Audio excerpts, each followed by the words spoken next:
Recently we covered potential starter megas for Pokemon Legends CA's new starter Pokemon. Over the last couple days though, there's been some speculation around new megas with a hypothetical list of around 25 Pokemon gaining new mega evolutions. While the internet isn't always the most accurate news drops, I want to take a stab at predicting how these new megas could actually function in VGC, and if we can make them even viable. Because we have a total of 22 new megas to talk about outside of the 3 we've already done, we'll be breaking this video into 2 parts. So if you guys are looking forward to seeing some more mega evolutions get discussed, make sure to leave a like below and subscribe for more so you don't miss out on part 2 when it goes live. Also, let me know in the comments below what you'd give these new mega evolutions for their stats and abilities. With that said, we have a ton of new megas to unpack today, so I want to waste no one's time and get right into things. We're going to start off with some Kanto classics, with Starmie getting its own mega evolution finally. Now, Starmie is already a pretty fast Pokemon with some pretty decent offenses for Generation 1, but our Mega Starmie is going to receive a buff mostly skewing towards its speed and special attack. To still give it some added bulk, we're going to remove 20 points from its physical attack and give it 10 points in each defensive stat, which should help a little bit with trying to make this water and psychic type Pokemon a bit better, as it's no longer the best typing in the game to have a psychic type Pokemon, as Fairy is just a lot better these days. With a powerful 150 special attack and 165 speed,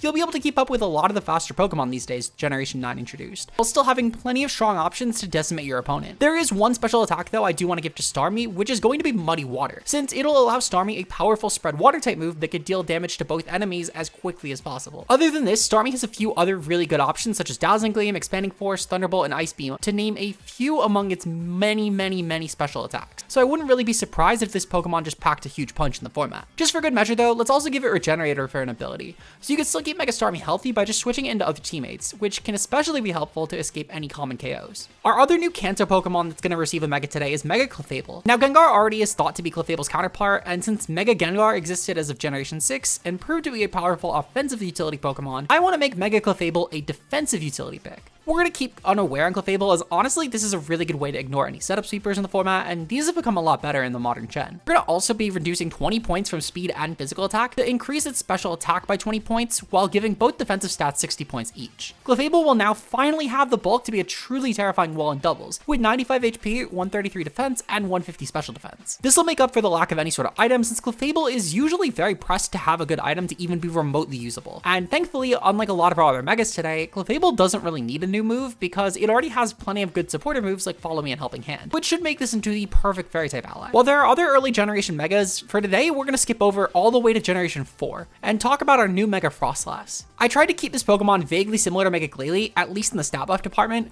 so we're going to improve both of its offensive stats by 35 points each while raising its speed by 30. This will allow Mega Frostlass the ability to deal really fast and powerful damage, and it'll creep a lot of these Pokemon around 130 speed, such as Mega Gengar and Fluttermane, that could otherwise very easily pressure you. For an ability, I want to give Mega Frostlass the ability Prankster, so you can have both the powerful utility and some decent mixed offenses to make this into a really cool offensive support piece. With Prankster, we will be adding on Encore to its move pool as well, since we already get access to Disable. The real kicker here is going to be the fact that we now have Prankster Destiny Bond to set up a really good trade in case a Mega Frostlass has a bad matchup. In the original X and Y, we only got a single Mega Evolution from Generation 5, but this time around, it seems like Unova's getting several new options. Mega Excadrill is going to be the first of many powerful Generation 5 picks that'll get a new Mega, and we'll be focusing heavily on the offensive stat here. While Excadrill has a lot of angles we can go with, we're going to keep Sandstream so Excadrill can continue being a powerful partner for Tyranitar, while adding on 40 points to its physical attack and 20 points to not only both defensive stats, but also its speed. And with Mega Excadrill existing like this, a lot of Pokemon like Corviknight and Laner Asterion would be powerful again, and they would be really good checks that could weaken it with really super effective moves. With the right partner though, Mega Excadrill could be a true nightmare to handle in doubles,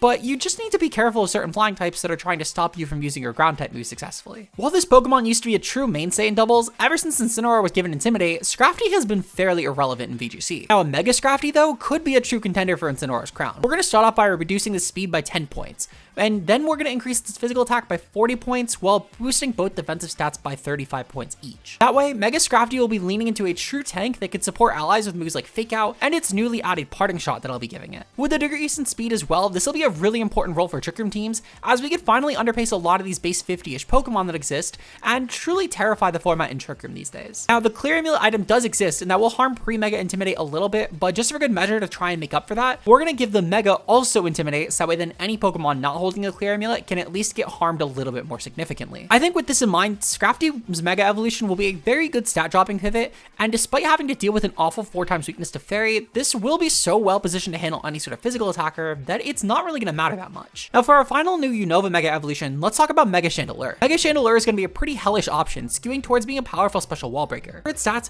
we're going to increase its physical defense by 10 points, adding 20 points to both special defense and speed, and then giving its special attack a major boost of plus 50. Now, while this will make Mega Chandelure a base 195 special attack Pokemon, it's going to still have a pretty uphill battle as a special attacking fire type. For one, a lot of the good supports that this type of Pokemon would want are options like Chi-Yu and any sort of drought setter, which means that you're not really going to want to stack these on the same type of team. Now, objectively, that base 100 speed is pretty cool though, but it's far from lacking any counterplay, since there are a lot of faster Pokemon that can just hit you for super effective damage. To at least reduce some of the pressure here, we are going to add on Dazzling, since this will at least help a lot with any incoming Sucker Punch Pokemon if you were to get up a good form of speed control. Now, Choice Scarf or Shifu for either form will still be a horrendously strong way to just check this Pokemon, so good luck trying to make this Pokemon be truly monstrous. But with that said though, I think at least Mega Chandelure with Dazzling and some really powerful special attack can at least be a viable Pokemon for sure. And with Dazzling Gleam as well being added to its move pool, this will have some good coverage for a lot of these Dark type picks. Now, I've already talked about the Pokemon Legends EA starters in another video, but what about the original Kalos starters? It seems all three are going to be getting new Mega Evolutions, so starting off with our new Mega Chestnut, we'll be making this Pokemon into a powerful tank. We're going to boost both of its defensive stats and its physical attack tremendously, while reducing its special attack by 20 points to make up for all these boosts. Mega Chestnut's going to be a pretty impactful Pokemon, and especially with the new move Mach Punch we'll be giving it, this will make up for its rather lackluster base speed of 64. Because of Mega Chestnut's shell, I want to make sure that we give it the ability Rough Skin, as I think this will fit very thematically, considering that Chestnut already actually has Spiky Shield, which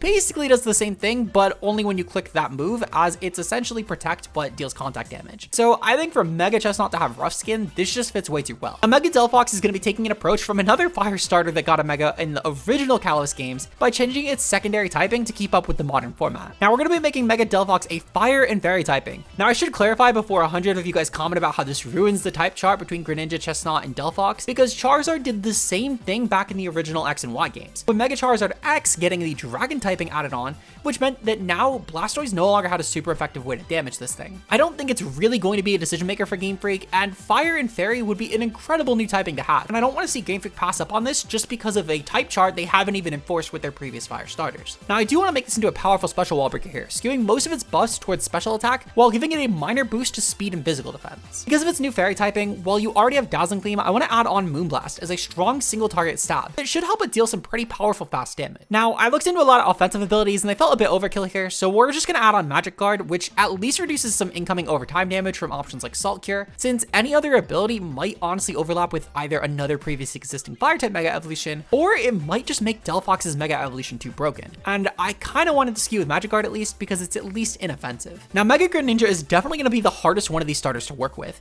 due to the fact that Greninja's never been good in doubles. I truly can't see a case for making this Pokemon actually viable, so I want to try, instead of making this just to a hard, heavy offensive Pokemon, into just making it a really good offensive support piece. We're going to boost its speed and special attack by a really considerable amount, while also giving it a smidge of an increase to its physical attack. This will be really good as Greninja has a pretty powerful mixed move pool, and while Protean did get nerfed pretty well, I think there's another ability we can at least add that might have some use here. So we're going to give Mega Greninja Mold Breaker, which will allow for priority moves like Water Shuriken and Shadow Sneak to deal some pretty consistent damage. So for good measure, I want to also add on Fake Out, which will actually allow Greninja to fill a really good offensive support role. Now Mega Greninja can turn into a pretty powerful priority option that doesn't really care about any anti-priority outside of Psychic Terrain, which works really well in your favor, considering any Psychic types that are actually utilizing the Psychic Terrain will have to fear Greninja's Dark type stab, while still struggling to actually outpace your Greninja due to the fact that we've increased its speed by 40 points. This should finally give Mega Greninja a true niche in doubles. Now as far as our remaining two Megas go, the first one's actually going to be coming from the Alola region, which is the first Mega to ever come from this game. Mega Drampa is going to be a pretty difficult Pokemon to work with, due to the fact that it has a rather unfortunate typing of Normal and Dragon, but I think we could still make it work pretty well. For starters, we're going to give Mega Drampa the ability Berserk still, which should help a lot with making this into a strong offensive win con. We're also going to look into boosting its special attack by 50 points, while boosting both defensive stats by 30 points. To make this work, we're going to reduce its speed from 36 base to 26 base, which should help it actually get a huge edge in Trick Room, as it will now underpace options like a Mungus that could otherwise go for Spore, making it into a truly terrifying wall breaker. Now this could be a pretty good Mega Camerupt counterpart, but instead of the immediate boost you'd get from Sheer Force and Mega Camerupt, we're going to have Mega Drampa's Berserk, which means that you'll over time deal more damage, just not immediately. For good measure though, we're going to add on the Nuclear option option of adding Moonburst to Mega Drampa's move pool, which will make this into a very powerful special attacker, as while you'll need to be careful about hitting your ally with this move, you'll hit both opponents at the same time as well. Finally, let's take a look at our first Mega Evolution from the Galar region, as Mega Phalanx is going to be a really cool option in my opinion. Now, a pure fighting type Pokemon will be really difficult to work with, so I want to actually start on by adding on the second typing of Fire. Now, this is going to overlap with two other firefighting Mega Evolutions, especially Mega Emboar, which is already confirmed for this game as a new option. So, considering its signature move No Retreat literally summons torches, I think it'd be very sad to not give it this fire typing. If you're concerned about Game Freak adding on a third fire and fighting Mega Evolution though, don't worry, because you can still give it options like Ghost or Steel here, but I think fire will just be the best choice, as this helps avoid a lot of different burn options,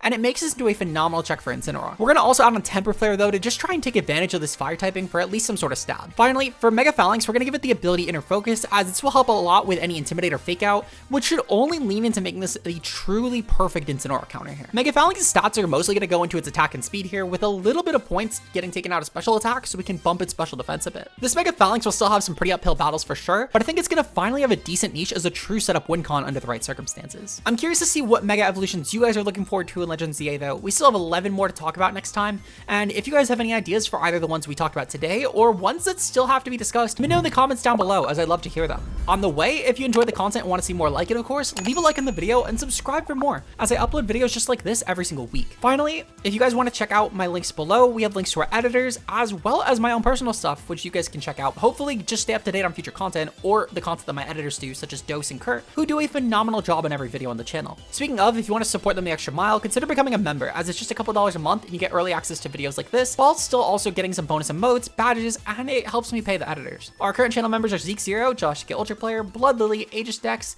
Yahtzee, and Incog M. Thank you guys so much for your support, it means the world. I'll see you guys next week. Until then, peace out guys.